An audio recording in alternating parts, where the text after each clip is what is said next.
ಜಿಲ್ಲೆಗೆ ಸಂಬಂಧಪಟ್ಟಂತೆ ಒಂದು ಬ್ರೇಕಿಂಗ್ ನ್ಯೂಸ್ ಬರ್ತಾ ಇದೆ. ಏನ್ ನೋಡ್ಕೊಂಡ್ ತುಂಗಭದ್ರಾ ನೀರಾವರಿ ಸಲಹಾ ಸಮಿತಿ ವಿರುದ್ಧ ಆಕ್ರೋಶ ಕೇಳಿ ಬರ್ತಾ ಇದೆ. ಯಾಕೆ ಅಂದ್ರೆ ಇದಕ್ಕೆ ಮುಂದಿನ ಇದ್ರಲ್ಲಿ ಹೇಳ್ತೀನಿ ನಾನು. ತುಂಗಭದ್ರಾ ನೀರಾವರಿ ಸಲಹಾ ಸಮಿತಿ ಸಭೆ ಬೆಂಗಳೂರಿಗೆ ಮಾತ್ರ ಸೀಮಿತವಾಯ್ತಾ? ಇದೊಂದು ಪ್ರಶ್ನೆ ಎದ್ದಿರುವಂತದ್ದು ರೈತರಲ್ಲಿ. ಅಣೆಕಟ್ಟು ನಿರ್ಮಾಣವಾಗಿ 65 ವರ್ಷ ಕಳೆದ್ರು ಸಹ ಒಂದು ಸಭೆ ನಡೆಸಕ್ಕಾಗಿಲ್ಲ ಜಿಲ್ಲೆಯಲ್ಲಿ ಅಥವಾ ಅಕ್ಕಪಕ್ಕದ ಜಿಲ್ಲೆಯಲ್ಲಿ. ಇದು ವಿಜಯನಗರ ಜಿಲ್ಲೆಗೆ ಸಂಬಂಧಪಟ್ಟಂತಹ ಮತ್ತೆ ತುಂಗಭದ್ರಾ ನೀರಾವರಿ ಡ್ಯಾಮ್ ಏನಿದೆ ಆ ಒಂದು ಇದಕ್ಕೆ ಸಂಬಂಧಪಟ್ಟಂತೆ ಇದುವರೆಗೂ 123 ನೀರಾವರಿ ಸಮಿತಿ ಸಭೆ ನಡೆಸಿದೆ. ಯಾರು ಜನಪ್ರತಿನಿಧಿಗಳು ನಡೆಸಿದ್ದಾರೆ. ಆದರೆ ವಿಜಯನಗರ ಜಿಲ್ಲೆಯಲ್ಲಿ ಇದುವರೆಗೂ ಆಗಿಲ್ಲ. ಈ ಒಂದು ವಿಚಾರವಾಗಿ ಆಕ್ರೋಶ ಈಗ ವ್ಯಕ್ತಪಡಿಸ್ತಾ ಇದ್ದಾರೆ. ಇದುವರೆಗೂ 123 ನೀರಾವರಿ ಸಮಿತಿ ಸಭೆ ನಡೆಸಿದ್ದಾರೆ ಜನಪ್ರತಿನಿಧಿಗಳು ಅನ್ಸ್ಕೊಂಡವರು. ಬೆಂಗಳೂರಿಗೆ ಮಾತ್ರ ಸೀಮಿತ ಆಯ್ತಾ ಸಮಿತಿ ಸಭೆಗಳು?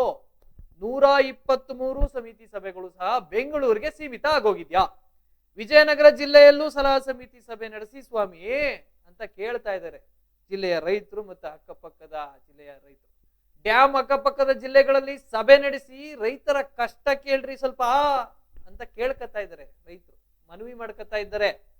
ಹಿಂಗಾರು ಮುಂಗಾರು ವೇಳೆ ಸಭೆ ನಡೆಸಿ ಕೈ ತೊಳೆದುಕೊಳ್ಳೋದು ಸರಿನಾ? ಹಿಂಗಾರು ಮುಂಗಾರು ಟೈಮಲ್ಲಿ ಸಭೆನ ನಡೆಸ್ತೀರಿ. ತುಂಗಭದ್ರಾ ನೀರಾವರಿ ಸಲಹಾ ಸಮಿತಿ ಸದಸ್ಯರ ವಿರುದ್ಧ ರೈತರ ಆಕ್ರೋಶ ನಿಜವಾಗ್ಲೂ ಸಹ ಕಟ್ಟೆ ಹೊಡೆದಿದೆ ಅಂತಾನೆ ಹೇಳ್ಬೇಕು. ತುಂಗಭದ್ರಾ ನೀರಾವರಿ ಸಲಹಾ ಸಮಿತಿ ಸದಸ್ಯರ ವಿರುದ್ಧ ಆಕ್ರೋಶವನ್ನು ವ್ಯಕ್ತಪಡಿಸ್ತಾ ಇದ್ದಾರೆ ರೈತರು. ಏನಕ್ಕೆ ಇಲ್ಲಿ ಸಭೆ ನಡೆಸಿಲ್ಲ? ಅದಕ್ಕೆ ತುಂಗಭದ್ರಾ ನೀರಾವರಿ ಸಲಹಾ ಸಮಿತಿ ವಿರುದ್ಧ ಕೆಂಡಾಮಂಡಲ ಕಿಚ್ಚನ್ನ ಹೊರ ಹಾಕ್ತಾ ಇರುವಂತದ್ದು ರೈತರು. ಯಾಕಂದ್ರೆ ಸುಮಾರು 123 ಸಲಹಾ ಸಮಿತಿ ಸಭೆ ಮಾಡ್ತೀರಿ. ಎಲ್ಲಿ ವಿಜಯನಗರ ಜಿಲ್ಲೆಯಲ್ಲಿ ಯಾವುದೇ ಒಂದೇ ಒಂದು ಸಹ ಸಲಹಾ ಸಮಿತಿ ಸಭೆಯನ್ನ ಮಾಡಿಲ್ಲ. ತುಂಗಭದ್ರಾ ಡ್ಯಾಮ್ಗೆ ಸಂಬಂಧಪಟ್ಟಂತೆ ಸಲಹಾ ಸಮಿತಿ ಸಭೆಯನ್ನ ಮಾಡಿಲ್ಲ. ಇದುವರೆಗೂ 123 ನೀರಾವರಿ ಸಭೆಯನ್ನ ಮಾಡಿದಿರಿ. ಬರೀ ಬೆಂಗಳೂರಲ್ಲಿ LHL ಆಫೀಸಲ್ಲಿ ಕೂತ್ಕೊಂಡು, ಅಲ್ಲೊಂದು ಸಭಾಂಗಣ ಇದೆ ವಿಧಾನಸೌಧದ ಬಳಿ, ಆ ಸಭಾಂಗಣದಲ್ಲಿ ಕೂತ್ಕೊಂಡು ಜಿಲ್ಲಾ ಉಸ್ತುವಾರಿ ಸಚಿವರಾಗಿರ್ಬೋದು ಮತ್ತೊಬ್ಬರಾಗಿರ್ಬೋದು ಅಲ್ಲಿ ಕೂತ್ಕೊಂಡು ರೈತ ಮುಖಂಡರು ಅಲ್ಲಿ ಕೂತ್ಕೊಂಡು ಮಾತಾಡೋದಕ್ಕಿಂತ ಜಿಲ್ಲೆಗೆ ಬನ್ನಿ, ವಾಸ್ತವ ಸ್ಥಿತಿಯನ್ನ ಅರ್ಥ ಮಾಡ್ಕೊಳ್ಳಿ, ಅಲ್ಲಿರುವಂತ ಪರಿಸ್ಥಿತಿಯನ್ನ ರೈತರ ಸ್ಥಿತಿಯನ್ನ ಗಮನಿಸಿ ನೋಡಿ, ಕಣ್ಣಾರೆ ನೋಡಿ, ನಂತರ ಸಭೆಯನ್ನ ಮಾಡಿ ರೈತರ ಅಹವಾಲನ್ನ ಕ್ಷಣದಲ್ಲೇ ಅಂದ್ರೆ ಎದುರಿಗೆ ಕೇಳಿ. ಸಲಹೆ ಸಮಿತಿ ಸಭೆ ಏನಿದೆ ಆ ಸಭೆ ನಡಿಬೇಕಾದ್ರೆ ರೈತರ ಸಮಸ್ಯೆಯನ್ನು ಹೇಳ್ಕತ್ತಾರೆ, ತಕ್ಷಣವೇ ಕೇಳುವಂತ ಕೆಲಸವನ್ನ ಮಾಡಿ. ಬೆಂಗಳೂರಿನಿಂದ ವಿಜಯನಗರಕ್ಕೆ ಎಷ್ಟು ದೂರ ಇದೆ? ನೀವು ಅಲ್ಲಿ ಕೂತ್ಕೊಂಡು ಆಪರೇಟ್ ಮಾಡಿದ್ರೆ ಇಲ್ಲಿನ ಸಲಹಾ ಸಮಿತಿ ಸಭೆಗಳು ಇಲ್ಲಿ ಯಾರು ನಡೆಸೋರು? ವಿಜಯನಗರ ಜಿಲ್ಲೆಯಲ್ಲಿ ಸಲಹಾ ಸಮಿತಿ ಸಭೆನ ಯಾರು ನಡೆಸ್ತಾರೆ? ಹಾಗಾದ್ರೆ ನಡೆಸುವಂತ ಅವ್ರು ಯಾರಾದ್ರೂ ಒಬ್ರು ಜನಪ್ರತಿನಿಧಿ ಆಗಿರ್ಬೋದು ಅಥವಾ ಸಲಹಾ ಸಮಿತಿ ಸದಸ್ಯರಾಗಿರ್ಬೋದು, ಅಧಿಕಾರಿಗಳಾಗಿದ್ದು ಯಾರು ಆಗಿರ್ಬೋದು, ಯಾರಿದ್ದಾರೆ ಹೇಳಿ ಅನ್ನೋ ಪ್ರಶ್ನೆನ ನೇರವಾಗಿ ರೈತರು ನಿಮ್ಮನ್ನು ಕೇಳ್ತಾ ಇದ್ದಾರೆ ಸ್ವಾಮಿ.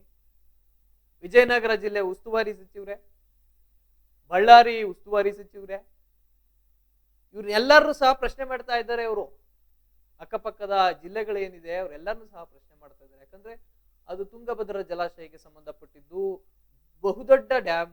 ಆ ಡ್ಯಾಮ್ನ ಆಗುಹೋಗುಗಳು ಅವೆಲ್ಲ ಚರ್ಚೆಗಳನ್ನು ಸಹ, ಕಾಲುವೆಗಳಿಗೆ ಯಾವ ರೀತಿಯಾದಂತ ನೀರನ್ನ ಹರಿಸಬೇಕು, ಯಾವ ಬೆಳೆ ಬೆಳೀತಾ ಇದ್ದಾರೆ ವಿಜಯನಗರ ಜಿಲ್ಲೆಯಲ್ಲಿ ಅಥವಾ ಅಕ್ಕಪಕ್ಕದ ಜಿಲ್ಲೆಗಳಲ್ಲಿ, ಅವೆಲ್ಲವೂ ಸಹ ಸಲಹಾ ಸಮಿತಿ ಸಲಹೆಗಳನ್ನ ಕೊಡೋದಕ್ಕೋಸ್ಕರ ಇಟ್ಕೊಂಡಿರೋದು. ಸಲಹಾ ಸಮಿತಿ ವಿಧಾನಸೌಧದಲ್ಲಿ ಕುತ್ಕೊಂಡು ಮ್ಯಾಪ್ ಹಾಕೊಂಡು ಈ ಕಾಲುವೆ ಇಲ್ಲೋಗುತ್ತೆ, ಈ ಕಾಲುವೆ ಇಲ್ಲೋಗುತ್ತೆ, ಇಲ್ಲಿ ಇಷ್ಟು ಪ್ರಮಾಣದ ನೀರನ್ನ ಬಿಡಬೇಕು ಅಂತ ಕೂತ್ಕೊಂಡು ಮಾತಾಡೋದಲ್ಲ. ಸಲಹಾ ಸಮಿತಿ ಜಿಲ್ಲೆಗೆ ಬಂದು ಸಲಹಾ ಸಮಿತಿ ಮಾಡಿ ಸ್ವಾಮಿ. 123 ಸಲಹಾ ಸಮಿತಿ ಮಾಡಿದ್ರಿ. ಸುಮಾರು ಬರೋಬ್ಬರಿ 63 ವರ್ಷಗಳೇ ಕಳೆದೋಗಿದೆ. ಆದ್ರೂ ಸಹ ಒಂದು ಸಲಹಾ ಸಮಿತಿ ಮಾಡಕ್ಕಾಗಿಲ್ಲ. ಇದು ನಿಜವಾಗ್ಲೂ ಸಹ ಇದನ್ನ ಯಾರು ಸಹ ಒಪ್ಕೊಳ್ಳುವಂತ ಕೆಲಸ ಅಲ್ಲ. ಇಲ್ಲಿವರೆಗೂ 123 ಬಾರಿ ಮಾಡಿದ್ರಿ ಸಲಹಾ ಸಮಿತಿ, ಬೆಂಗಳೂರಿಗೆ ಸೀಮಿತ ಮಾಡ್ಕೊಂಡು ಕೂತಿದ್ದೀರಿ ಅಂತ ಆಕ್ರೋಶವನ್ನು ವ್ಯಕ್ತಪಡಿಸ್ತಾ ಇದ್ದಾರೆ. ವಿಜಯನಗರ ಕೊಪ್ಪಳ ಭಾಗದಲ್ಲಿಯೂ ಸಹ ತುಂಗಭದ್ರಾ ನೀರಾವರಿ ಸಲಹಾ ಸಮಿತಿ ಸಭೆ ನಡೆಸಬೇಕು, ಇವು ನಡೆಸಿ ಸ್ವಾಮಿ ಅಂತ ಕೇಳ್ಕೊತಾ ಇದ್ದಾರೆ. ಅನ್ನದಾತರು ಆಗ್ರಹವನ್ನ ಮಾಡ್ತಾ ಇದ್ದಾರೆ. ತುಂಗಭದ್ರಾ ಜಲಾಶಯ ಅಣೆಕಟ್ಟು ಉದ್ಘಾಟನೆಗೆ 65 ವರ್ಷಗಳ ಕಳೆದೋಗಿದೆ. ಇದುವರೆಗೂ ಸಹ ಜಿಲ್ಲೆಯಲ್ಲಿ ಸಮಿತಿ ಸಭೆ ನಡೆಯದಿರುವುದು ನಿಜ ವಿಪರ್ಯಾಸವೇ ಸರಿ. ತುಂಗಭದ್ರಾ ಸುಮಾರು 101 TMC ಸಾಮರ್ಥ್ಯವನ್ನ ಹೊಂದಿರುವಂತದ್ದು ಅಣೆಕಟ್ಟು, ಶೇಖರಣೆ ಸಾಮರ್ಥ್ಯ ಹೊಂದಿದೆ. ಅದಕ್ಕೆ ಸಂಬಂಧಪಟ್ಟಂತಹ ವಿಚಾರಗಳನ್ನ ಇಲ್ಲಿ ಮಾತಾಡಬೇಕು. ವಿಜಯನಗರ ಜಿಲ್ಲೆಯಲ್ಲಿ ಮಾತಾಡ್ತೀರಿ, ಇನ್ನೆಲ್ಲಿ ಮಾತಾಡ್ತೀರಿ? ಬಳ್ಳಾರಿ, ರಾಯಚೂರು, ಕೊಪ್ಪಳ, ವಿಜಯನಗರ ಈ ಆಸುಪಾಸಿನ ಜಿಲ್ಲೆಗಳಲ್ಲಿ ಎಲ್ಲರೂ ಒಂದ್ ಕಡೆ ಮಾಡಿ, ಇಲ್ಲ 4 ಜಿಲ್ಲೆಗಳಿಗೂ ಸಂಬಂಧಪಟ್ಟಂತೆ ಎಲ್ಲರೂ ಒಂದು ಕ್ಷೇತ್ರ, ಒಂದು ಕೇಂದ್ರವನ್ನ ಆಯ್ಕೆ ಮಾಡಿ ಅಲ್ಲಿ ಸಭೆಯನ್ನ ನಡೆಸಿ. ಇದು ನಿಜವಾಗ್ಲೂ ಅನ್ನದಾತರು ಕೇಳ್ತಿರುವಂತಹ ವೇ ಆಫ್ ಮತ್ತೆ ಅವರು ಮಾಡ್ತಿರುವಂತಹ ಆಗ್ರಹ ಸರಿಯಾಗಿದೆ. ಸರಿಯಾಗಿ ಇವರಿಗೆ ಚಾಟಿ ಬೀಸುವಂತ ಕೆಲಸ ಆಗಬೇಕು. ಇಲ್ಲ ಅಂದ್ರೆ 124ನೇ ಸಲಹಾ ಸಮಿತಿ ಸಭೆಯನ್ನು ಸಹ ಬೆಂಗಳೂರಿನ LHನಲ್ಲೇ ಮಾಡ್ತಾರೆ. ಅದರಲ್ಲಿ ಯಾವುದೇ ರೀತಿಯಾದಂತಹ ಸಂದೇಹವಿಲ್ಲ. ಅವರ ಗಮನಕ್ಕೆ ಹೋಗ್ಲಿಲ್ಲ ಅಂದ್ರೆ ಅಥವಾ ಪ್ರಶ್ನೆಯನ್ನ ಮಾಡ್ಲಿಲ್ಲ ಅಂದ್ರೆ ನೆಕ್ಸ್ಟ್ 124ನೇ ಸಭೆನೂ ಸಹ ಅದೇ ವಿಧಾನಸಭಾ ಸಭಾಂಗಣದಲ್ಲಿ ಮಾಡ್ತಾರೆ. ಕಟ್ಟಿಟ್ಟ ಬುತ್ತಿ. ಸಲಹೆಗಳನ್ನ ಕೊಡೋದಕ್ಕೋಸ್ಕರ ಸಲಹಾ ಸಮಿತಿಗಳು ಇರ್ತದೆ. ಅದಕ್ಕೆ ಒಂದಿಷ್ಟು ಸದಸ್ಯರು ಇರ್ತಾರೆ, ಅಧ್ಯಕ್ಷರಿರ್ತಾರೆ. ಅವ್ರಿಗೆ ಒಳಗೊಂಡಂತೆ ನಡೆಸ್ಬೇಕು ಇದನ್ನ. ಶಿವರಾಜ್ ತಂಗಡಿಗೆ ಅವರು, ಜಮೀರ್ ಅಹಮದ್, ಈ ತರ ಸಾಕಷ್ಟು ಸಚಿವರು ಅಲ್ಲಿ ಕೂತ್ಕೋಬೇಕಾಗುತ್ತೆ. ಯಾಕಂದ್ರೆ ಕೊಪ್ಪಳಗೆ ಸಂಬಂಧಪಟ್ಟಂತ ಜನಪ್ರತಿನಿಧಿಗಳು ಅವರು ಸಹ ಬರ್ಬೇಕಾಗುತ್ತೆ. ಕೊಪ್ಪಳ, ರಾಯಚೂರು, ವಿಜಯನಗರ, ಬಳ್ಳಾರಿ ಇವರೆಲ್ಲರೂ ಸಹ ಅಲ್ಲಿ ಸಲಹಾ ಸಮಿತಿಯಲ್ಲಿ ಕೂತ್ಕೊಂಡು ರೈತರ ಸಮಸ್ಯೆನ ನೇರವಾಗಿ ಕೇಳಬೇಕಾಗುತ್ತೆ. ಎಲ್ಲೋ ಕೂತ್ಕೊಂಡು LHಲ್ಲಿ ಒಂದು ಸಭಾಂಗಣದಲ್ಲಿ ಕೂತ್ಕೊಂಡು ನೋಡೋದಲ್ಲ ಅಥವಾ ಮಾತಾಡೋದಲ್ಲ, ಕಾನ್ಫರೆನ್ಸ್ ಮಾಡೋದಲ್ಲ. ಕೊಪ್ಪಳ ಭಾಗದಲ್ಲಾದ್ರೂ ಮಾಡಿ, ಇಲ್ಲ ವಿಜಯನಗರದಲ್ಲಾದ್ರೂ ಮಾಡಿ. ಸೆಂಟ್ರ್ ಎಲ್ಲಾರು ಒಂದು ಕೇಂದ್ರ ಬಿಂದುವನ್ನಾಗಿ ಮಾಡ್ಕೊಂಡು ಅಲ್ಲಿ ಒಂದು ಏನು ಈಗಾಗಲೇ ಸುಮಾರು 65 ವರ್ಷಗಳ ಕಳೆದೋಗಿದೆ ಉದ್ಘಾಟನೆಯಾಗಿ ಡ್ಯಾಮ್. ನೀವು ಫಸ್ಟ್ ಅಟ್ಲೀಸ್ಟ್ 124ನೇ ಸಲಹಾ ಸಮಿತಿ ಕಾರ್ಯಕ್ರಮದ ಉದ್ಘಾಟನೆಯನ್ನ ವಿಜಯನಗರ ಜಿಲ್ಲೆಯಲ್ಲಾದ್ರೂ ಮಾಡಿ ಅಂತ ರೈತರು ಕೇಳ್ಕೊತಾ ಇದ್ದಾರೆ, ಆಕ್ರೋಶವನ್ನ ವ್ಯಕ್ತಪಡಿಸ್ತಾ ಇದ್ದಾರೆ.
ರೆಡಿ ಇಟ್ಕೊಂಡ್ರ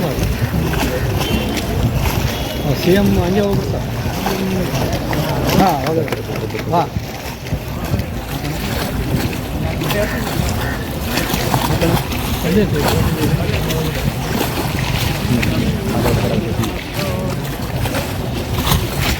ಸಮರ್ಪೇಣ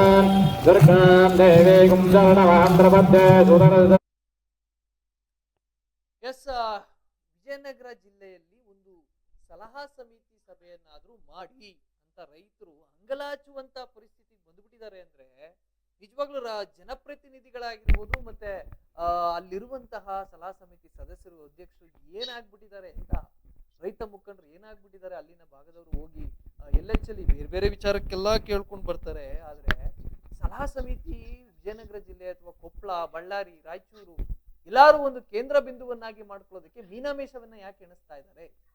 ಯಾಕೆ ಈ ರೀತಿಯಾದಂತಹ ಒಂದು ಧೋರಣೆಯನ್ನ ತೋಡ್ತಾ ಇದ್ದಾರೆ ನಮ್ಮ ಜನಪ್ರತಿನಿಧಿಗಳು? ನಿಜವಾಗ್ಲೂ ಸಹ ಅರ್ಥ ಆಗ್ತಾ ಇಲ್ಲ. ಎಸ್, ಇದಕ್ಕೆ ಸಂಬಂಧಪಟ್ಟಂತೆ ನಾಗರಾಜ್ ತಳ್ವಾರ್ ಅವರು ನಮ್ ಜೊತೆಗಿದ್ದಾರೆ, ರೈತ ಮುಖಂಡರಾಗಿರುವಂತಹ ನಾಗರಾಜ್ ತಳ್ವಾರ್ ಅವರು ನಮ್ ಜೊತೆಗಿದ್ದಾರೆ. ಎಸ್ ನಾಗರಾಜ್ ಸರ್, ಸರ್ ಹೇಳಿ ಸರ್. ಈ ಜನಪ್ರತಿನಿಧಿಗಳಿಗೆ ಏನಾಗಿದೆ ಅಂತ 123ನೇ ತುಂಗಭದ್ರಾ ನೀರಾವರಿ ಜಲಾಶಯದ ಏನು ಸಲಹಾ ಸಮಿತಿ ಸಭೆ ಇದೆ, ಹೌದು ಹೌದು ಸರ್. ಅದನ್ನ ಬೆಂಗಳೂರಿನ LH ನ ಸಭಾಂಗಣದಲ್ಲಿ ಕೂತ್ಕೊಂಡು ಮಾಡ್ತಾರೆ.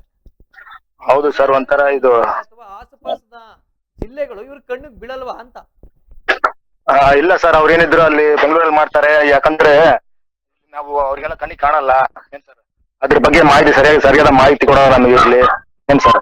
ನಮ್ಗೆ ನೀರ್ ಒಳಗಡೆ ಎಷ್ಟಿದೆ, ಹೊರಗಡೆ ಎಷ್ಟಿದೆ, ಅದ್ರಲ್ಲಿ ಹೂಳು ಎಷ್ಟು ತುಂಬಿದೆ ಏನ್ ಸರ್, ಅದೆಲ್ಲ ನಮ್ಗೇನು ಇಲ್ಲಿ ನಮ್ಮ ರೈತರಿಗೆ ಏನ್ ಗೊತ್ತಾಗಲ್ಲ ಸರ್. ಅಲ್ಲಿ ನಮ್ಗೆ ಬೆಂಗಳೂರಲ್ಲೇ ಮಾಡ್ಬೇಕಂತ ಏನಾದ್ರು ಇದ್ದೇನೆ ಕಾನೂನು ಖಂಡಿತವಾಗ್ಲೂ ಏನ್ ಸರ್? ಅಲ್ಲ ಸರ್, ನಮ್ ಜಿಲ್ಲೆಯಲ್ಲಿ ಮಾಡ್ಬೋದಲ್ಲ, ಇವರು ಇಲ್ಲ ಕೊಪ್ಪಳದಲ್ಲಿ ಮಾಡ್ಬೋದಲ್ಲ. ಬಂದಿದ್ದಾರೆ ಅಂತ ಅನ್ಸುತ್ತೆ. ಅದೇ ರೀತಿ ಆಗಿದೆ ನೋಡಿ ಸರ್. ಈಗ ಅವ್ರಿಗೆ ಹೇಳೋರಿಲ್ಲ ಕೇಳೋರಿಲ್ಲ, ರೈತರ ಬಗ್ಗೆ ಕಾಳಜಿನೇ ಇಲ್ಲ ಸರ್ ಈ ಸರ್ಕಾರಕ್ಕೆ ಹೇಳ್ತೀನಿ ನೋಡ್ರಿ. ಅಂದ್ರೆ ಹೌದು ಸರ್. ಯಾವೊಂದು ಈಗ ಸುಮಾರು 65 ವರ್ಷ ಕಳೆದೋಗಿದೆ ನಾಗರಾಜ್ ಅವರೇ. ಹೌದು ಸರ್. ಯಾವೊಂದು ಸರ್ಕಾರವೂ ಸಹ ಒಂದ್ ಸಮಿತಿ ಮಾಡಕ್ಕಾಗಿಲ್ವಲ್ಲ ಅಲ್ಲಿ. ಅದೇ ಸರ್, ಅದೇ ಬಹಳ ಯೋಚನೆ ಮಾಡೋಂಥ ವಿಷಯ ಸರ್ ಇದು. ಸರ್ 123 ಸಮಿತಿ ಸಭೆ ಆಗಿದೆಯಲ್ಲ, ಒಂದೂ ಆಗಿಲ್ಲ ಸರ್. ನಮ್ಮ ಜಿಲ್ಲೆಯಲ್ಲಿ ಆಗಿಲ್ಲ, ನಮ್ಮ ಈ ರಾಯಚೂರಲ್ಲಿ ಆಗಿಲ್ಲ, ಕೊಪ್ಪಳದಲ್ಲಿ ಆಗಿಲ್ಲ. ಮಾಡ್ತಿರೋದ್ ನೋಡಿದ್ರೆ ತುಂಗಭದ್ರಾ ಜಲಾಶಯಕ್ಕೆ ಸಂಬಂಧಪಟ್ಟಂತೆ, ಹೌದು ಸರ್. ಸಂಬಂಧಪಟ್ಟಂತೆ, ರೈತರ ಸಂಕಷ್ಟಗಳಿಗೆ ಸಂಬಂಧಪಟ್ಟಂತೆ ಹೌದು ಸಲಹೆಗಳನ್ನ ಕೊಡಿ ಸ್ವಾಮಿ ಅಂತ ಸಲಹಾ ಸಮಿತಿಯನ್ನ ಮಾಡ್ಕೊಂಡ್ರೆ, ಹಾ ಸರ್. ಇವರು LH ನಲ್ಲಿ ಕೂತ್ಕೊಂಡು AC ನ 18 ಡಿಗ್ರಿಲಿ ಇಟ್ಕೊಂಡು ಹಾ ಸರ್. ಪ್ರಶ್ನೆಗಳನ್ನ ಮಾಡ್ಕೊಂಡು ಉತ್ತರಗಳನ್ನ ಪಡಿತಾರೆ. ಸರ್ ಸಮಸ್ಯೆ ಇರೋದು ಎಲ್ಲೋ ಒಂದ್ ಕಡೆ, ಅವ್ರು ಚರ್ಚೆ ಮಾಡದೆ ಒಂದ್ ಕಡೆ ಸರ್. ಅದು ಇದೊಂಥರ ಸರಿಯಲ್ಲ ಸರ್ ಇದು. ನಿಜವಾಗ್ಲು ನಿನ್ನೆ ಸಹ ಸಲಹಾ ಸಮಿತಿ ಸಭೆಯಲ್ಲಿ ನೋಡ್ತಾ ಇದ್ದೆ, ಏನ್ ಆರಾಮಾಗಿ ಕೂತ್ಕೊಂಡು ಟೀ ಕಾಫಿ ಬಿಸ್ಕೆಟ್ಗೋಸ್ಕರ ಏನೋ ಕೂತ್ಕೊಂಡಿದ್ರು ಅನ್ನೋ ತರನೇ ಕಾಣಿಸ್ತಾ ಇತ್ತು ನನಗೆ. ಹೌದು ಸರ್, ಇಲ್ಲಿ ನೋಡಿದ್ರೆ ಸರ್, ಇಲ್ಲಿ ಸರ್ ಮತ್ತೆ ಈಗ ಅತಿಕ್ರಮಣವಾಗಿ ಏನ್ ಸರ್ ಕಾರ್ಖಾನೆಗಳಿಗೆ ನೀರ್ ಬಿಡ್ತಿದ್ದಾರೆ ಏನ್ ಸರ್. ಅವ್ರಿಗೆ ಮುಂದಿನ ಇದ್ರ ಏನಪ್ಪಾ ಎರಡನೇ ಬೆಳೆ ಬಗ್ಗೆ ಚಿಂತನೆ ಇಲ್ಲ ಸರ್. ಅದು ಮರಿ ಬೇಸಿಗೆ ಬಹಳ ಇದು ಇಲ್ಲಿ ಬೇಸಿಗೆಗಾಲ ಮಾತ್ರ ಬಹಳ ಇದಿದೆ, ಯಥೇಚ್ಛವಾಗಿದೆ. ರಾಯಚೂರಿನಲ್ಲಿ 41 ಡಿಗ್ರಿ ಕ್ರಾಸ್ ಆಗೋಗಿದೆ. ಹೌದು ಸರ್. ಈ ಸಂದರ್ಭದಲ್ಲಿ ಅಲ್ಲಿರುವಂತ ನೀರು, ಸಂಗ್ರಹವಾಗಿರುವಂತ ನೀರನ್ನ ಯಾವ ರೀತಿಯಾಗಿ ಸಂರಕ್ಷಣೆ ಮಾಡ್ಕೋಬೇಕು, ಅದು ಸರ್ ಮೇನ್ ಇಂಪಾರ್ಟೆಂಟ್. ನೀರನ್ನ ಬಿಡಬೇಕು. ಸರ್, ಯಾವ ರೈತರನ್ನ ಕರೆದು ಇವರು ಮಾತಾಡಿದ್ದಾರೆ ಸರ್? ಅಲ್ಲಿ ಯಾವ ರೈತರು ಸರ್ ಅಲ್ಲಿ ರೈತ ಸಂಘದವರೇ ನಮ್ಮ ಸರ್. ನಾವೀಗ ರೈತ ಪರ ಹೋರಾಟಗಾರ ಸರ್ ನಾವು ಏನ್ ಸರ್. ಹುಟ್ಟುತ್ತಲೇ ನಾವು ರೈತ ಪರ ಹೋರಾಟಗಾರರು. ನಮ್ಮ ತಂದೆ ಕಾಲದಿಂದ ಮಾಡ್ಕೊಂತ ಬಂದಿವಿ ಸರ್ ನಾವು ಏನ್ ಸರ್. ನಾನು BE ಮೆಕ್ಯಾನಿಕಲ್ ನಾವು ಓದಿರೋದು. ನಾನು ಸರ್ ನಾನು ಜಾಬ್ ಮಾಡಿ ಅದ್ ಬಿಟ್ಟು ನಾನು ಈಗ ರೈತ ಸೇರ್ಕೊಂಡಿನಿ ಸರ್ ನಾನೀಗ ಏನ್ ಸರ್. ಯಾಕಂದ್ರೆ ರೈತರಿಗೆ ಒಳ್ಳೇದಾಗಂತ ಹೇಳಿ. ಆದ್ರೆ ಈ ಸರ್ಕಾರ ಮಾತ್ರ ರೈತರಿಗೆ ಒಳ್ಳೇದ್ ಮಾಡ್ತಿಲ್ಲ ಸರ್. ಈ ರೀತಿಯಾದಂತಹ ಧೋರಣೆಗಳನ್ನ ಮಾಡಿದ್ರೆ ಹೌದು ಸರ್. ರೈತರಿಗೋಸ್ಕರ ಹೋರಾಟ ಮಾಡೋದಕ್ಕೆ ಒಂದ್ ಕಡೆ ಎಲ್ಲೋ ಬೇಸರ ಆಗ್ಬಿಡುತ್ತೆ. ಏನ್ ಮಾಡಕ್ಕಾಗಲ್ಲ ಸರ್, ಅದು ನಮ್ಮ ರಕ್ತದಲ್ಲಿ ಬಂದಿದೆ. ನಾವು ಹೋರಾಟ ಮಾಡ್ತೀವಿ ಸರ್. ನಮ್ಗೆ ನ್ಯಾಯ ನಾವು ತಾಂತೀವಿ ಸರ್ ನಾವು ರೈತ ಸಂಘದವರು. ಎಸ್, ಧನ್ಯವಾದಗಳು ನಾಗರಾಜ್ ಅವರೇ. Okay sir. ನಿಜವಾಗ್ಲೂ ಈ ಜನಪ್ರತಿನಿಧಿಗಳಿಗಾಗಿರ್ಬೋದು, ಸದಸ್ಯರುಗಳಿಗಾಗಿರ್ಬೋದು, ಒಂದು ರೀತಿಯಾದಂತ ಎಮ್ಮೆ ಚರ್ಮದವರ ಅಂತ 123 ಸಲಹಾ ಸಮಿತಿ ಸಭೆ ನಡೆಯುತ್ತೆ ತುಂಗಭದ್ರಾ ಡ್ಯಾಮ್ಗೆ ಸಂಬಂಧಪಟ್ಟಂತೆ. ಆ ರೈತರಿಗೆ ಎಷ್ಟು ಮಟ್ಟದ ಶೇಖರಣೆ ಇದೆ ತುಂಗಭದ್ರಾ ಅಣೆಕಟ್ಟಿನಲ್ಲಿ, ಅದರ ಮಾಹಿತಿನೇ ಇಲ್ಲ. ಅಲ್ಲಿರುವಂತಹ ಹೂಳಿನ ಪ್ರಮಾಣ ಎಷ್ಟಿದೆ, ಹೂಳು ಹೇಗೆ ತೆಗೆಸಬೇಕು ಅದರ ಮಾಹಿತಿ ಇಲ್ಲ. ಎಷ್ಟು ಪ್ರಮಾಣದಲ್ಲಿ ನೀವು ಕಾಲುವೆಗಳಿಗಾಗಿರ್ಬೋದು, ಮತ್ತೆ ಚಾನಲ್ಗಳಿಗಾಗಿರ್ಬೋದು, ನಾಲೆಗಳಿಗೆ ಹರಿಸ್ತಾ ಇದ್ದೀರಿ, ಎರಡನೇ ಬೆಳೆಗೆ ಯಾವ ರೀತಿಯಾದಂತಹ ನೀರನ್ನ ಕೊಡ್ತಾ ಇದ್ದೀರಿ, ಒಂದು ಸಹ ಮಾಹಿತಿ ಇಲ್ಲ. ರೈತ ಮುಖಂಡರನ್ನ ಯಾರನ್ನೂ ಕರೆಸಿಲ್ಲ. ಸಲಹಾ ಸಮಿತಿ ಸಭೆ ಮಾತ್ರ ವಿಧಾನಸೌಧದ ಅಲ್ಲಿ ನಡೆದಿದೆ. ಅದ್ಭುತವಾಗಿದೆ ಈ ಒಂದು ಪ್ರಕ್ರಿಯೆ ಅಥವಾ ಸರ್ಕಾರ ನಡೆದುಕೊಳ್ಳುವಂತಹ ರೀತಿ ಬಹಳ ಸೊಗಸಾಗಿದೆ, ಅದ್ಭುತವಾಗಿದೆ. ಅಪ್ರಿಶಿಯೇಟ್ ಮಾಡಬೇಕು ಇವರು ಇಂಥವ್ರನ್ನ, ಇಂಥ ಜನಪ್ರತಿನಿಧಿಗಳನ್ನ, ಇಂಥ ಸರ್ಕಾರವನ್ನ ಅಪ್ರಿಶಿಯೇಟ್ ಮಾಡಬೇಕು. ಒಂದ್ ಸಲಹಾ ಸಮಿತಿ ಸಭೆಯನ್ನ ಮಾಡಿಸ್ಬಿಟ್ರೆ ನಿಮ್ಮ ಗಂಟೆ ಏನಾದ್ರೂ ಹೋಗುತ್ತಾ ಸ್ವಾಮಿಯಲ್ಲಿ? ವಿಜಯನಗರ ಜಿಲ್ಲೆಯಲ್ಲಿ ಏನಾದ್ರು ನೀವು ಒಂದು ಸಲಹಾ ಸಮಿತಿ ಸಭೆ ಮಾಡಿಸಿದ್ರೆ, ಅದು ಡ್ಯಾಮ್ಗೆ ಸಂಬಂಧಪಟ್ಟಂತೆ, ನೀವೇನು ಅಲ್ಲಿ ರೈತರಿಗೋಸ್ಕರ ಒಂದು ಕಾರ್ಯಕ್ರಮ ಮಾಡಿ ಅಂತ ಕೇಳ್ತಾ ಇಲ್ಲ. ನೀವು ಮಾಡೋ ಕಾರ್ಯಕ್ರಮನ ತುಂಗಭದ್ರಾ ಜಲಾಶಯಕ್ಕೆ ಸಂಬಂಧಪಟ್ಟಂತೆ ಮಾಡುವಂತಹ ಕಾರ್ಯಕ್ರಮವನ್ನ ಅದೇ ಜಿಲ್ಲೆಯಲ್ಲಿ ಮಾಡಿ. ಬೆಂಗಳೂರಿನ LHL ಕೂತ್ಕೊಂಡು ಸಲಹೆ ಸಮಿತಿ ಸಭೆಯನ್ನ ಮಾಡಬೇಡಿ ಅಂತ ರೈತರು ಕೇಳ್ಕೊತಾ ಇರೋದು. ಇನ್ನೇನು ಕೇಳ್ಕೊಂತ ಇಲ್ಲ ನಿಮ್ಮನ್ನ. ಇರುವಂತ ನೀರನ್ನ ಉಳಿಸ್ಕೊಡಿ. 41 ಡಿಗ್ರಿ ಕ್ರಾಸ್ ಆಗಿ ಹೋಗ್ತಾ ಇದೆ ಅಲ್ಲಿನ ಬಿಸಿಲಿನ ತಾಪಮಾನ. ಅದಕ್ಕೆ ಯಾವ ರೀತಿಯಾದಂತಹ ಮುನ್ನೆಚ್ಚರಿಕೆ ಕ್ರಮಗಳನ್ನು ತೆಗೆಬೇಕು ಅದನ್ನ ನೀವು ಗಮನದಲ್ಲಿ ಇಟ್ಕೊಂಡು ಸಲಹೆ ಕೊಡಿ. ಅದು ನಿಜವಾದ ಸಲಹಾ ಸಮಿತಿಯ ಒಂದು ಕೆಲಸ, ಕರ್ತವ್ಯ. ಅದು ಬಿಟ್ಬಿಟ್ಟು ಅದೇನೋ ಹೇಳ್ತಾರಲ್ಲ ಆ ರೀತಿಯಾಗಿ ಅಲ್ಲೆಲ್ಲೋ ಕೂತ್ಕೊಂಡು ಎಸಿಲಿ ಆನ್ ಮಾಡ್ಕೊಂಡು ಸಭೆ ನಡೆಸೋದಲ್ಲ. ಸಚಿವರುಗಳು ನಿಜವಾಗ್ಲೂ ಬೇಸರ ಆಗ್ತದೆ ಇಂಥ ಒಂದು ಸಭೆಗಳನ್ನ ಎಲ್ಲೆಲ್ಲ ಕೂತ್ಕೊಂಡು ಮಾಡೋದಕ್ಕೆ. ನಿಜವಾಗ್ಲೂ ಬೇಸರ ಆಗ್ತದೆ, ನಮಗೆ ಹೇಳಲಿಕ್ಕೂ ಸಹ ಬೇಸರ ಆಗ್ತದೆ ಸಚಿವರು ಮತ್ತೆ ಈ ಅಧಿಕಾರಿಗಳ ಬಗ್ಗೆ. ಅಷ್ಟು ಅಸಡ್ಡೆಯಾಗಿ ನಿರ್ಲಕ್ಷ್ಯತನದಿಂದ ಕೆಲಸವನ್ನ ಮಾಡ್ತಾ ಇದ್ದಾರೆ ಅಂತಾನೆ ಹೇಳ್ಬೋದು.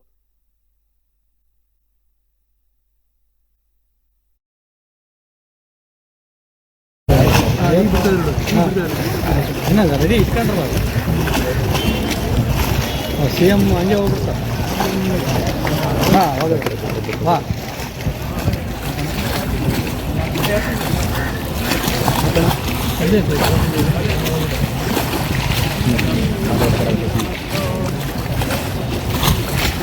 ಸಮರ್ಪೇಣ.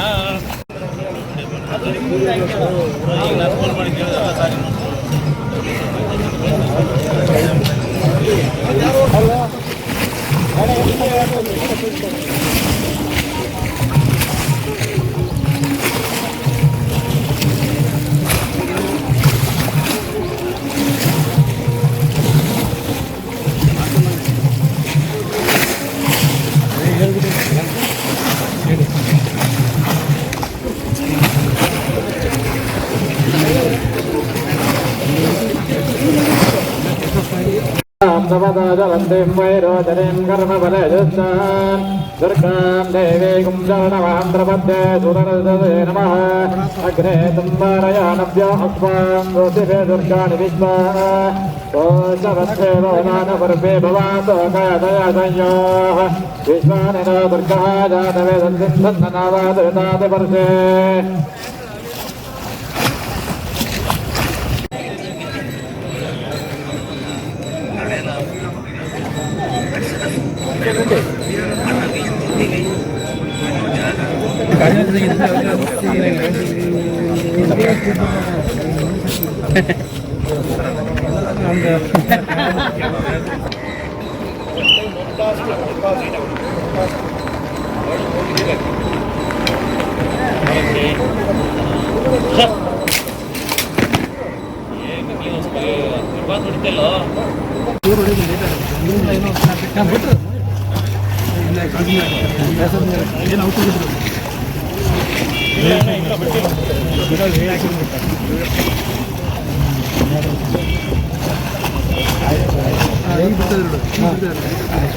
ರೆಡಿ ಇಟ್ಕೊಂಡ್ರ CM ಹಂಗೆ ಹೋಗ್ಬಿಡ್ತಾರೆ. ವಾ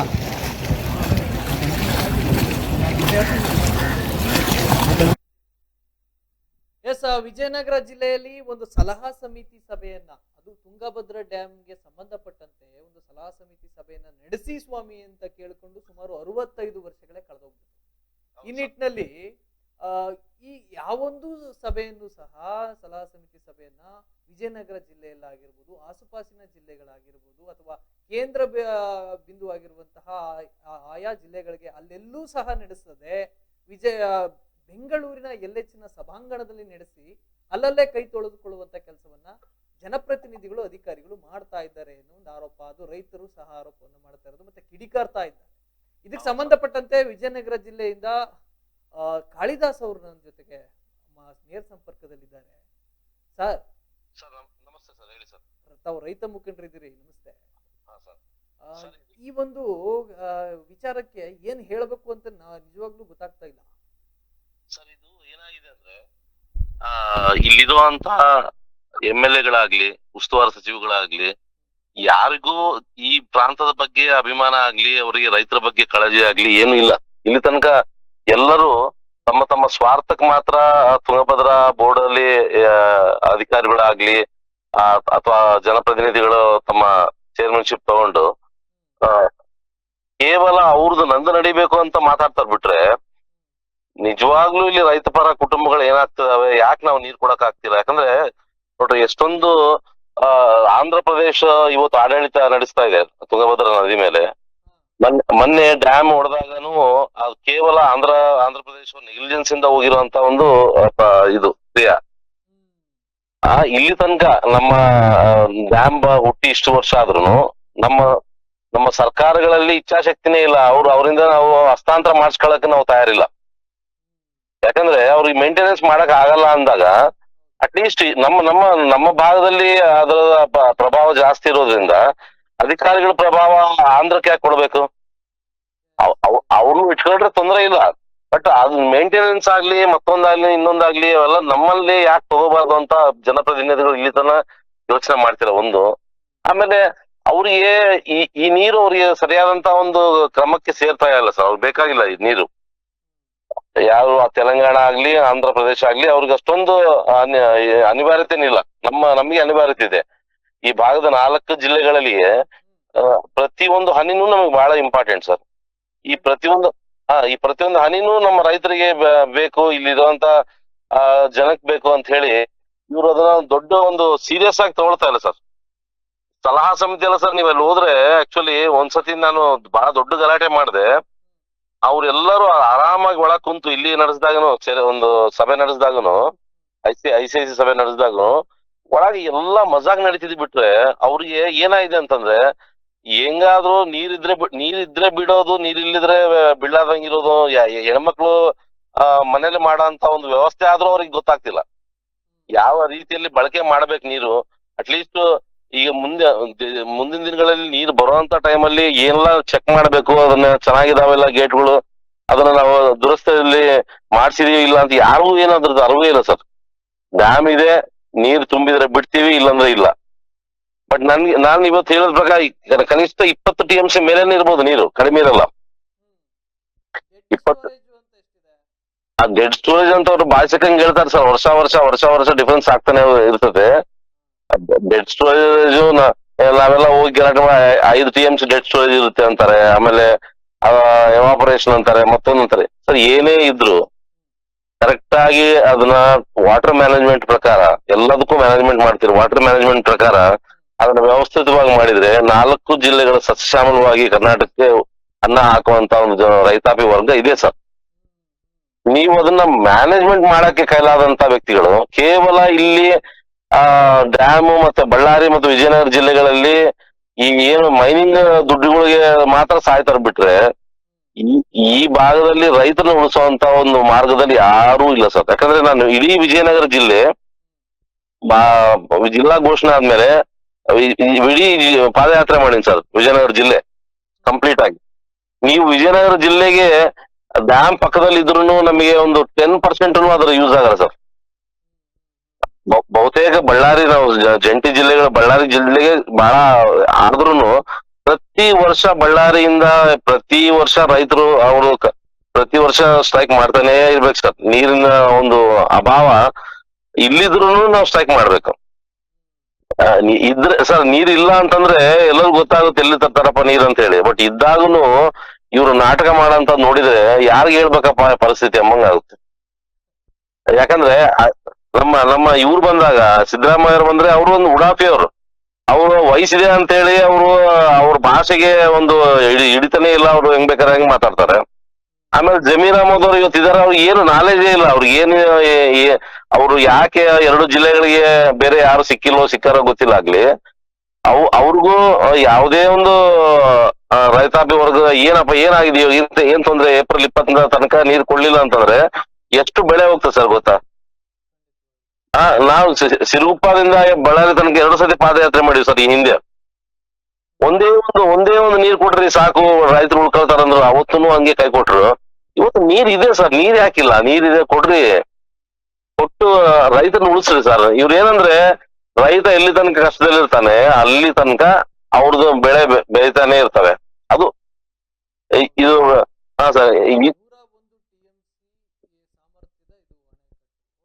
ಸರ್ ಸರ್ ಅವ್ರು 17 TMC 17 ಚಿಲ್ಲರಷ್ಟು ಏನೋ ಇದೆ ಅಂತ ಹೇಳ್ತಾರೆ.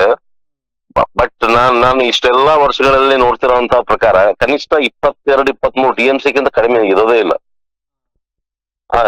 ಇನ್ ಮೋರ್ ದನ್ 25 ಅನ್ಕೊಂಬಿಡಿ ಸರ್. ಅವರು ಏನ್ ಮಾಡ್ತಾರಂದ್ರೆ ಈ ಸ್ಟೋರಿ ಅದೇನು ಎವಾಪರೇಷನ್ ಅಂತ ಹೇಳಿ ಆಮೇಲೆ ಬೇರೆ ಬೇರೆ ಅಂತ ಹೇಳಿ ಅವ್ರು ರಿಸರ್ವ್ ಮಾಡಿರ್ತಾರೆ. ಲಾಸ್ಟ್ ಟೈಮು ನಮಗೆ ಒಂದ್ 4-5 TMC ಆಂಧ್ರದ್ದು ಅಡ್ಜಸ್ಟ್ ಮಾಡಿ ಕೊಟ್ಟಿವ್ರಿ ಅಂತ ಅಧಿಕಾರಿಗಳು ಹೇಳ್ತಾ ಇದ್ರು. ಯಾಕಂದ್ರೆ ನಮ್ ನೀರು ಅಂದ್ರೆ ಅಲ್ಲಿ ನಿರ್ವಹಣೆ ಮಾಡ್ತಾ ಇರುವಂತಹ ಅಧಿಕಾರಿಗಳೆಲ್ಲ ಆಂಧ್ರ ಮೂಲದವರು. ಹೌದೌದು, ಅಲ್ಲ ಬಹುತೇಕ ನಮ್ಮವ್ರು ಇದಾರೆ. ಈಗ ನೋಡಿ ಸರ್ ಅಲ್ಲಿ ಏನಾಗಿದೆ, ಹುದ್ದೆಗಳನ್ನ ಹೌದೌದು ಅವ್ರು ಕೊಟ್ಟಿದ್ದಾರೆ. ಆಮೇಲೆ ನೀರ್ ಬೇಕಾಗಿರೋದು ನಮಗೆ, ಆ ನೀರಿನ ಒಂದು ಸ್ಥಾನ ಇರೋದು ನಮ್ಮಲ್ಲಿ, ಅಧಿಕಾರ ಮಾತ್ರ ಅವರಲ್ಲಿ. ನೀವು ಆ ಅಧಿಕಾರಿಗಳನ್ನ ಭೇಟಿ ಆಗ್ಬೇಕಂದ್ರೂ ಕಷ್ಟ ಸರ್. ಒಬ್ಬ ಸೀದಾ ಹೋಗಿ ನಾವು ವಿಧಾನಸೌಧದಲ್ಲಿ ಯಾರೋ ಮಿನಿಸ್ಟರ್ನ ಭೇಟಿ ಆಗ್ಬೋದಲ್ಲಿ, ಆ ಅಧಿಕಾರಿಗಳನ್ನ ಭೇಟಿ ಆಗ್ಬೇಕಂದ್ರೆ ಒಂದ್ ಸ್ವಲ್ಪ ಎಲ್ಲರನ್ನು ಪಾಸ್ ಆಗ್ತಾ ಎಲ್ಲರನ್ನು ನಮಸ್ಕಾರ ಮಾಡ್ತಾ ಹೋಗ್ಬೇಕು. ಆಮೇಲೆ ಬಹುತೇಕ ಆಂಧ್ರದವ್ರು ಜಾಸ್ತಿ ಮಾತಾಡಕ್ ಬಿಡೋದೇ ಇಲ್ಲ. ಸ್ವಲ್ಪ ತೆಲುಗು ಬಂದ್ರೆ ರೈಟ್, ಇಲ್ಲ ಅಂದ್ರೆ ಏನೇನೋ ಮಾತಾಡ್ತಾರ ಅವರು. ಹಾಗಾಗಿ ನನ್ನ ಒಂದು ಮನವಿ ಏನಂದ್ರೆ ಸರ್, ಇವತ್ತು ತುಂಗಭದ್ರಾ ನದಿ ಬೇಕಾಗಿರೋದು ಕರ್ನಾಟಕ ರೈತರಿಗೆ, ಕರ್ನಾಟಕ ಪ್ರಾಂತಕ್ಕೆ. ನೀವು 75 ವರ್ಷ ಆದ್ರೂ ಇನ್ನ ಅವ್ರನ್ನೇ ಇಟ್ಕೊಂಡು ಕುಂದ್ರೋದ್ರಲ್ಲಿ ಅರ್ಥ ಇಲ್ಲ. ಯಾಕಂದ್ರೆ ವಾಟರ್ ಮ್ಯಾನೇಜ್ಮೆಂಟ್ ಬೇಕಾಗಿದೆ.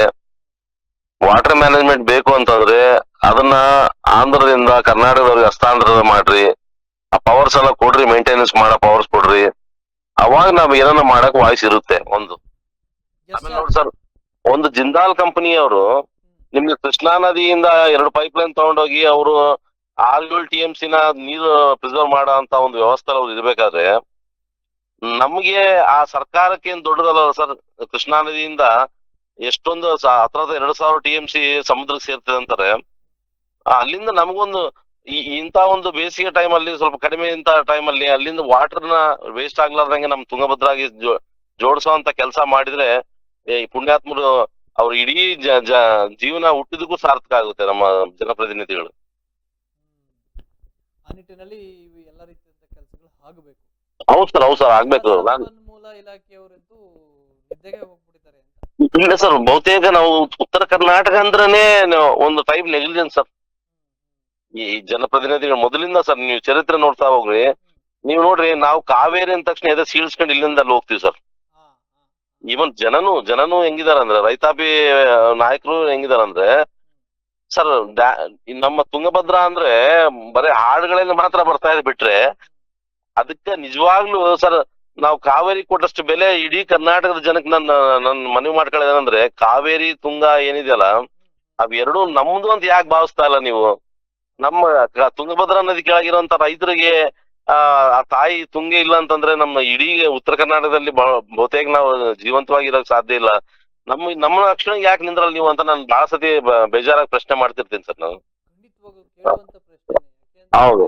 ಈಗ ಆ ಭಾಗದಲ್ಲಿ ಏನಾದ್ರೂ ಹೋರಾಟವನ್ನ ಹಮ್ಮಿಕೊಂಡು ಅಥವಾ ಏನಾದ್ರು ಕರೆಯನ್ನ ಕೊಟ್ಟು ಈ ಸಚಿವರಿಗೆ ಬಿಸಿ ಮುಗಿಸುವ ಕೆಲಸವನ್ನು ಏನಾದ್ರು ಆಗುತ್ತಾ ಸರ್?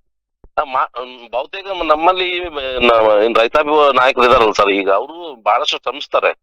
ಆದ್ರೆ ಏನಾಗ್ತದೆ ಅಂದ್ರೆ ಕೂಗು ಅಲ್ಲಿ ತನಕ ಹೋಗ್ತಾ ಇಲ್ಲ, ಜನಪ್ರತಿನಿಧಿಗಳ ಬದಿಗೆ ಹೋಗ್ತಾ ಇಲ್ಲ ಕೂಗು. ನೋಡ್ರಿ ನೀವು ಸಿಂಪಲ್ ಕೂಗು ಕೇಳಿಸ್ದಂಗೆ ತುಂಗೆಯ ಕೂಗು ಕೇಳಿಸ್ತಾ ಇಲ್ಲ ಸರ್. ಯಾಕೆ ಅಂತ ನೋಡಿ ಸರ್, ಈಗ ಸಮಸ್ಯೆ ಇರೋ ಹತ್ರ ಕುಂತು ನೀನು ಪರಿಷ್ಕಾರ ಮಾಡಕ್ಕೆ ಅಥವಾ ಜನರನ್ನ ಮನವೊಲಿಸ್ಲಿಕ್ಕೆ ಕುಂತು ಒಂದು ಚರ್ಚೆ ಮಾಡ್ಬೇಕಾಗ್ಲಿ, ನೀವು ಬೆಂಗಳೂರಲ್ಲಿ ಕುಂತು ಅಂದ್ರೆ ಏನ್ ಲೆಕ್ಕ? ನೀವು ಅಲ್ಲಿ ಏನೋ ಒಂದು ತೀರ್ಮಾನ ತಗೊಂಡು ಕೈ ತೊಳ್ಕೊಂಡ್ಬಿಟ್ರೆ ಈ ಭಾಗದ ರೈತರು ಮಾತಾಡಲ್ಲ.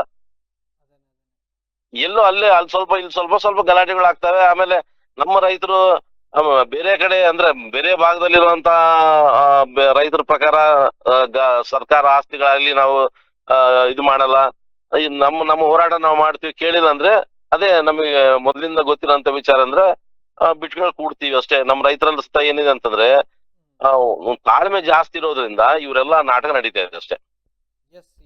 ಸರ್ ಆಯ್ತು. Sir thank you sir, thank you, ನಮಸ್ಕಾರ.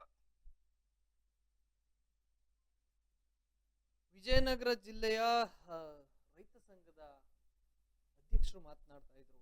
ಮಾತನಾಡಬೇಕಾದ್ರೆ ಜನಪ್ರತಿನಿಧಿಗಳನ್ನ ನೇರವಾಗಿ ತರಟೆಗೆ ತೆಗೆದುಕೊಂಡ್ರು. ಯಾವ ರೀತಿಯಾಗಿ ಅಂದ್ರೆ, ಮಲತಾಯಿ ಧೋರಣೆಯನ್ನ ತೋರಿಸ್ತಾ ಇದ್ದೀರಿ ಉತ್ತರ ಕರ್ನಾಟಕ ಭಾಗಕ್ಕೆ ಅನ್ನೋ ಒಂದು ಆರೋಪವನ್ನ ಸಹ ಮಾಡಿದ್ದಾರೆ. ಯಾಕೆಂದ್ರೆ ಜಮೀರ್ ಅಹಮದ್ ಅವ್ರಿಗೂ ಯಾವ ರೀತಿಯಾದಂತ ನಾಲೆಡ್ಜ್ ಇಲ್ಲ, ಜೊತೆಗೆ ಏನ್ ಅವರಿಗೆ ತೆಗೆದುಕೊಂಡು ಹೋಗಿ ಬಳ್ಳಾರಿ ಮತ್ತೆ ವಿಜಯನಗರ ಜಿಲ್ಲೆಯ ಉಸ್ತುವಾರಿಯನ್ನ ಕೊಟ್ಟಿದ್ದೀರಿ. ವಿಜಯನಗರ ಜಿಲ್ಲೆಯಲ್ಲೇ ತುಂಗಭದ್ರಾ ಜಲಾಶಯದ ಒಂದು ವ್ಯಾಪ್ತಿ ಬರುತ್ತೆ. ಯಾವೊಂದು ಸಭೆಯನ್ನು ಸಹ ನಡೆಸೋದಕ್ಕೆ ಅವರು ಸಹ ವಿಫಲರಾಗಿದ್ದಾರೆ. ಓನ್ಲಿ ಜಮೀರ್ ಅಹಮದ್ ಅಂತಲ್ಲ, ಅಲ್ಲಿರುವಂತ ಸಚಿವರು, ಶಾಸಕರು ಎಲ್ಲರನ್ನೂ ಸಹ ಒಟ್ಟೊಟ್ಟಿಗೆ ಸೇರಿಸಿ ಉಪ್ಪು ಖಾರ ಹಾಕಿದ್ರು ರೈತರು. ಆ ನಿಟ್ಟಿನಲ್ಲಿ ಅಷ್ಟು ಬೇಸರ ಮಾಡಿದ್ದಾರೆ. ಇದು ಯಾವ ಹಂತಕ್ಕೆ ಹೋಗ್ಬಿಟ್ಟಿದೆ ಅಂದ್ರೆ ಉತ್ತರ ಕರ್ನಾಟಕ ಬೇರೆ ಮತ್ತೆ ದಕ್ಷಿಣ ಕರ್ನಾಟಕ ಬೇರೆ ಅನ್ನೋ ಒಂದು ಬೇಸರಕ್ಕೆ ಕಾರಣ ಆಗೋಗಿದೆ. ಅಂದ್ರೆ ನಿಜವಾಗ್ಲೂ ಸಹ ಎಷ್ಟು ನಿರ್ಲಕ್ಷ್ಯವನ್ನ ತೋರಿಸ್ತಾ ಇದ್ದಾರೆ ಅನ್ನೋದು ಸಾಕಷ್ಟು ಪ್ರಶ್ನೆ ಮಾಡುವಂತ ವಿಚಾರ. ಯಾಕೆಂದ್ರೆ ಅಲ್ಲಿರುವಂತಹ ತುಂಗಭದ್ರಾ ಅಣೆಕಟ್ಟು ಇರುವುದು ಕರ್ನಾಟಕದಲ್ಲಿ, ಮುಖ್ಯವಾಗಿ ಉತ್ತರ ಕರ್ನಾಟಕದಲ್ಲಿ ವಿಜಯನಗರ ಜಿಲ್ಲೆ. ವಿಜಯನಗರ ಸಾಮ್ರಾಜ್ಯ ಎಲ್ಲರಿಗೂ ತಿಳಿದಿರುವಂತದ್ದು. ಅಲ್ಲಿ ಈ ಒಂದು ಡ್ಯಾಮ್ ನಿರ್ಮಾಣವಾಗಿದೆ. ಅಲ್ಲಿ ನೀರನ್ನ ಶೇಖರಣೆ ಮಾಡ್ತಾ ಇದ್ದಾರೆ. ಸುತ್ತು 4-5 ಜಿಲ್ಲೆಗಳಿಗೆ ಜೀವನಾಡಿಯಾಗಿದೆ. ಜೊತೆಗೆ ಆಂಧ್ರಕ್ಕೂ ಸಹ ನೀರು ಹೋಗ್ತಾ ಇದೆ. ಆದರೆ 4-5 ಜಿಲ್ಲೆಗೆ ನೀರು ಹೋಗ್ತಾ ಇದೆ ಇರುವುದು ಕರ್ನಾಟಕದಲ್ಲಿ. ಅದನ್ನ ನಿರ್ವಹಣೆ ಮಾಡ್ತಾ ಇರುವಂತಹ ಅಧಿಕಾರಿಗಳು ಮಾತ್ರ ಆಂಧ್ರದವರು ಅನ್ನೋ ಆರೋಪವನ್ನು ಸಹ ರೈತರು ಮಾಡ್ತಾ ಇರುವಂತದ್ದು. ಅವ್ರನ್ನ ಭೇಟಿ ಮಾಡೋದಕ್ಕೆ ಮೇ ಬಿ ಒಂದಿನ ಕಾಯ್ಬೇಕು ಸರ್ ಅಂತ ರೈತರು ಹೇಳ್ತಾ ಇದ್ರು. ಒಂದಿನ ಕಾದು ಅಧಿಕಾರಿಗಳನ್ನ ಭೇಟಿ ಮಾಡುವಂತ ಸ್ಥಿತಿಗೆ ತಲುಪಿಟ್ಟಿದ್ವಿ ನಾವು. ರೈತ ಮುಖಂಡರು ಅಂದ್ರೆ ನೇರವಾಗಿ ಅವರನ್ನ ಕರೆಸಿ ಕೂರಿಸಿ ಮಾತನಾಡುವಂತ ಕೆಲಸವನ್ನ ಅಧಿಕಾರಿಗಳು ಮಾಡಬೇಕು. ಅಂತವ್ರನ್ನ ಭೇಟಿ ಆಗೋದಿಕ್ಕೆ ಸುಮಾರು ಒಂದಿನ ಕಾಯ್ಬೇಕಾ? ನಿಜವಾಗ್ಲೂ ಇದು ಯಾವ ರೀತಿಯಾದಂತಹ ಧೋರಣೆ ಅಂತ. ಇಲ್ಲಿರುವಂತಹ ಏನು ಜನಪ್ರತಿನಿಧಿಗಳಿದ್ದಾರೆ, ಅಧಿಕಾರಿಗಳಿದ್ದಾರೆ, ಸ್ವತಃ ಖುದ್ದು CM ಅವ್ರಿಗೂ ಸಹ ಪ್ರಶ್ನೆಯನ್ನ ಮಾಡ್ತಾ ಇದ್ರು. ಅವರು ನಿರ್ಲಕ್ಷ್ಯತನದಿಂದ ಮಾತನಾಡ್ತಾರೆ. ಆದಷ್ಟು ನಿರ್ಲಕ್ಷ್ಯತನದಿಂದನೇ ಉತ್ತರ ಕರ್ನಾಟಕವನ್ನ ನೋಡ್ತಾ ಇದ್ದಾರೆ. ಈ ಎಲ್ಲ ಆರೋಪಗಳನ್ನ ಮಾಡೋದಕ್ಕೂ ಸಹ ಒಂದ್ ಕಡೆ ಸರ್ಕಾರದ ಎಲ್ಲೋ ಒಂದ್ ಕಡೆ ವಿಫಲ ಅಂತಾನೆ ಹೇಳ್ಬೋದು. ನಾಟ್ ಓನ್ಲಿ ನಾವು ಏನಕ್ಕೆ ಸಲಹಾ ಸಮಿತಿಯನ್ನ ಅಲ್ಲ ಮಾಡಿಲ್ಲ ಅನ್ನೋ ಕಾರಣಕ್ಕೆ ನಾವು ಒಟ್ಟಾರೆ ತೆಗೆದು ಬೈತಾ ಇಲ್ಲ ಅಥವಾ ಅದರ ಪ್ರಶ್ನೆಯನ್ನ ಮಾಡ್ತಾ ಇಲ್ಲ.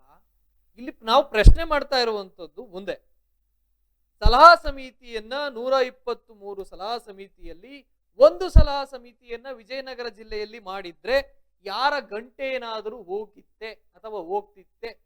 ಇದನ್ನ ರೈತರ ಪರವಾಗಿ ಕೇಳ್ತಾ ಇದೀವಿ. ಈಡೆನ್ಸ್ ಇಷ್ಟೇ ನಮ್ಮ ಉದ್ದೇಶ. ಇಲ್ಲಿ ಯಾವುದೋ ಸರ್ಕಾರವನ್ನ ಅಥವಾ ಯಾವುದೋ ಜನಪ್ರತಿನಿಧಿಗಳನ್ನ ಮುಂದಿಟ್ಟುಕೊಂಡು ಬೈಯುವಂತ ಅಥವಾ ಅವರನ್ನ ಮಾತನಾಡಿಸುವಂತಹ ಅಥವಾ ಅವರಿಗೆ ಟಾಂಗ್ ಕೊಡುವಂತಹ ಕೆಲಸವನ್ನ ಮಾಡ್ತಾ ಇಲ್ಲ.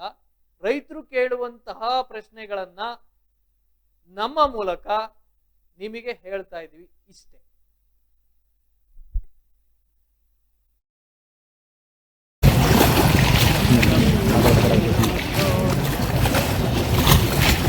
ಸಮರ್ಪೇಣ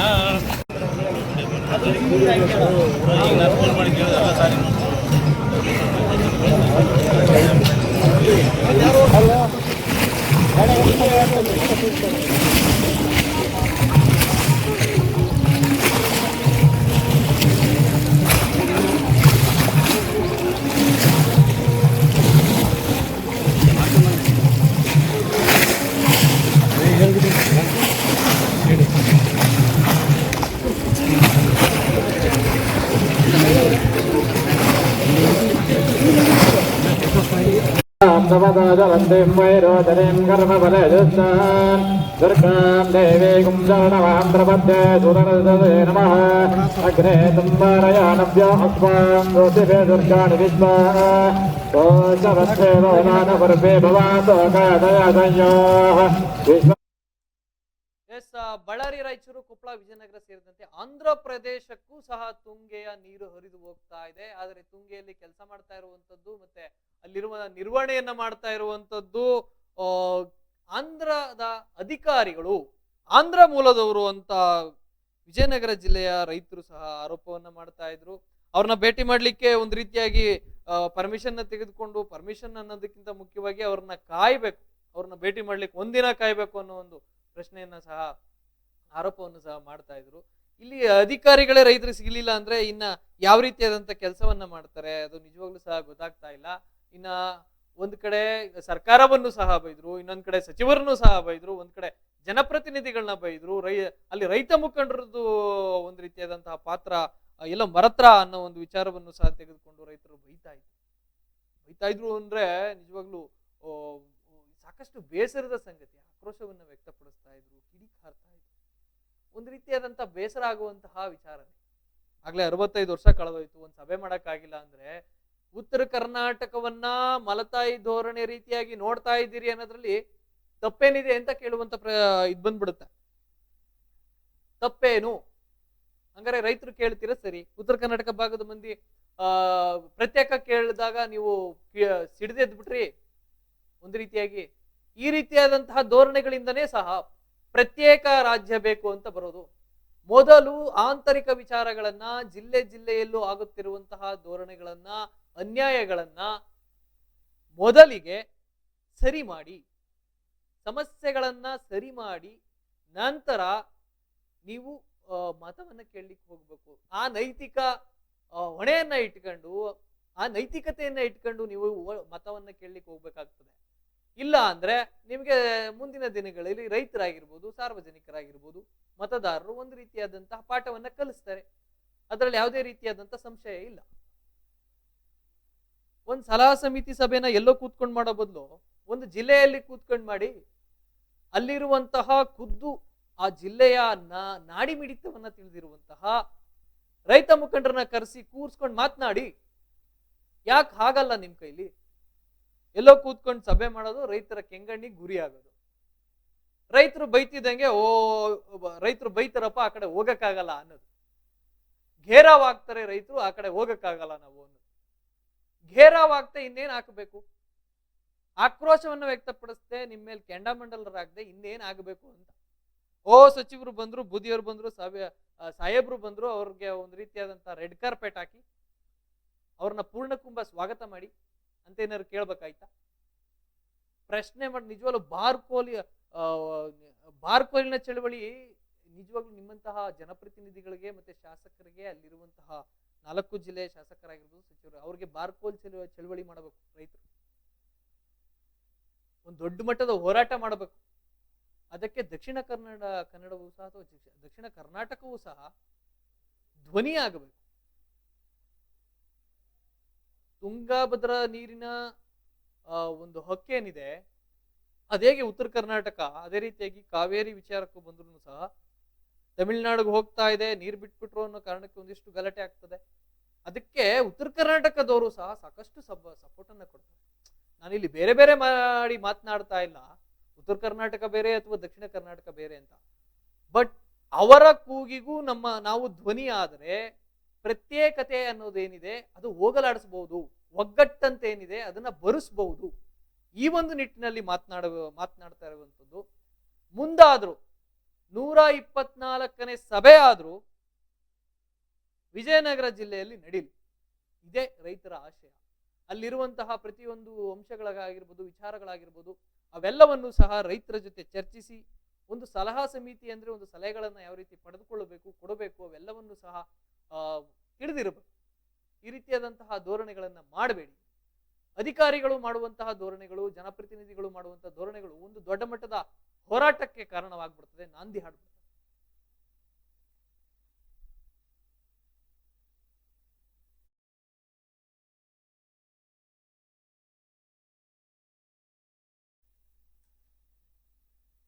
ಅಲ್ಲಿರುವಂತಹ ಪ್ರತಿಯೊಂದು ಅಂಶಗಳಾಗಿರ್ಬೋದು, ವಿಚಾರಗಳಾಗಿರ್ಬೋದು, ಅವೆಲ್ಲವನ್ನು ಸಹ ರೈತರ ಜೊತೆ ಚರ್ಚಿಸಿ ಒಂದು ಸಲಹಾ ಸಮಿತಿ ಅಂದ್ರೆ ಒಂದು ಸಲಹೆಗಳನ್ನ ಯಾವ ರೀತಿ ಪಡೆದುಕೊಳ್ಳಬೇಕು, ಕೊಡಬೇಕು, ಅವೆಲ್ಲವನ್ನು ಸಹ ತಿಳಿದಿರಬೇಕು. ಈ ರೀತಿಯಾದಂತಹ ಧೋರಣೆಗಳನ್ನ ಮಾಡಬೇಡಿ. ಅಧಿಕಾರಿಗಳು ಮಾಡುವಂತಹ ಧೋರಣೆಗಳು, ಜನಪ್ರತಿನಿಧಿಗಳು ಮಾಡುವಂತಹ ಧೋರಣೆಗಳು ಒಂದು ದೊಡ್ಡ ಮಟ್ಟದ ಹೋರಾಟಕ್ಕೆ ಕಾರಣವಾಗ್ಬಿಡ್ತದೆ, ನಾಂದಿ ಹಾಡ್ಬಿಡ್ತದೆ.